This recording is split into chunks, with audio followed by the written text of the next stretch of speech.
Hi friends, இன்னைக்கு நாங்கள் மருத்துவ குணமுள்ள வாத்துக்கறி குழம்பு பண்ண போகிறோம். இந்த வாத்துக்கறி குழம்பு வந்து எங்கள் அம்மா தான் பண்ணாங்க. வாங்க வீடியோ பார்க்கலாம், எப்படி பண்ணுறது பார்க்கலாம். 2 டேபிள் ஸ்பூன் மிளகு தூள், அது பேஸ்ட். நான் இது வந்து இஞ்சி பூண்டு சோம்பு மூட்டி சேர்த்து அரைச்சி வச்சிருக்கேன். அது இது கூட போட்டு கொஞ்சம் நல்லா பேஸ்ட்டாக அரைச்சி வச்சுக்கணும். இதுக்கு மெயின் டிசைன் தான்.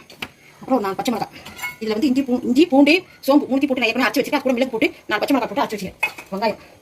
கொஞ்சம் வெங்காயம், ஒரு 1/2 தக்காளி போட்டு அரைச்சிக்கணும். அப்புறம் பேஸ்ட் மாதிரி இதை அரைச்சி எடுத்துக்கணும். இதுக்கு மெயின் டிசைன் தான். இஞ்சி பூண்டு மிளகு பச்சை மிளகாய் நல்லா பேஸ்ட் மாதிரி அரைச்சி வச்சுக்கணும்.